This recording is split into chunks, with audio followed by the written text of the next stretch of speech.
Today we're going to talk about ladder safety, proper setup of a ladder, and how to inspect a ladder. It's a common tool we use every day, and people's lives are at stake every day. So basic safety, first you got to pick the ladder that you need for what you're going to do. That's the first thing, and you know what size ladder to get. Then once you get the ladder here, you need to inspect the ladder. That's very important before you even use the ladder. First thing I look at is I look at the side bar of the ladder. It should be rated for 300 pounds minimum. That's what we need in our industry. Second, I start to inspect the ladder. I look at the side rails, make sure they're not cracked. I look really close because they're a fiberglass ladder, and sometimes the cracks, you can see them, sometimes you can't. So you really have to look at those very deeply to make sure that it's not cracked. Then I look at all the rungs of the ladders, make sure they're free of debris, cracks, bends, scratches. A lot of times mortar or something gets on the ladder, it's not safe. We need to clean those off. Then I look at all the rails that the steps go into on the sides, make sure those aren't cracked. All the rivets on those, make sure those are not cracked.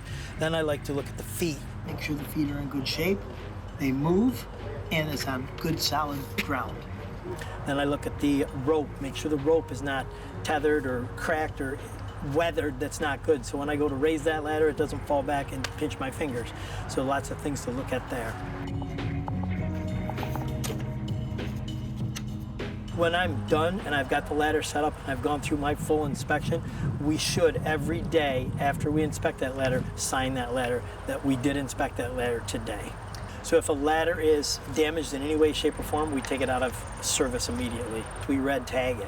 We either have red danger tape, red tape, or something, get it off the site, get it out of the way. We don't do that job for the day. If we don't have another ladder, we get another one. So during the setup, you need to look at the base of where your ladder is going to sit first. It can't be muddy, icy, snow. Clean it off. If it's in mud, you need to get an operator over there, fix that up, make sure the base is good. Then once you get it set up, you need to tie it off properly at the top.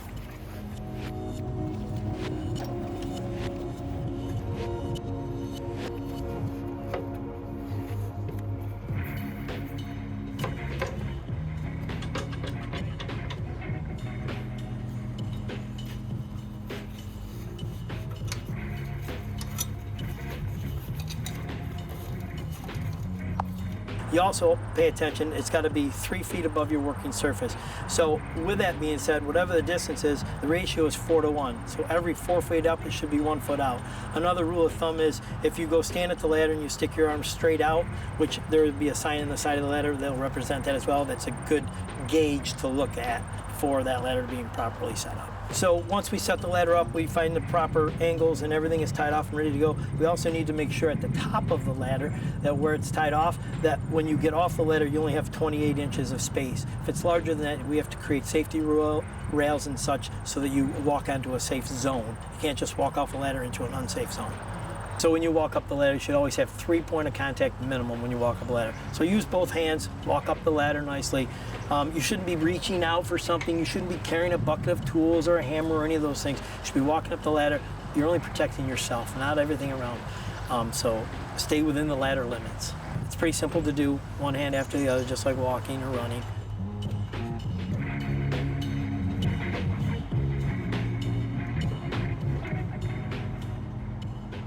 A lot of people will go up, they'll grab a bucket of tools because, oh, they got to get up there right now, and the forklift's not around, or the hoisting method that tool is going to go up there isn't right there, and they want to get their work done.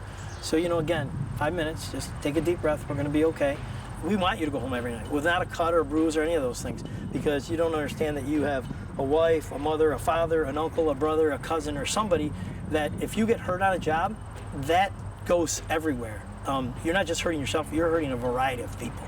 And it's just not fair to those folks. So it takes an extra 5 minutes, that's it. For 5 minutes, in my opinion, it's all worth it. Safety is number one. Safety's first, all the time.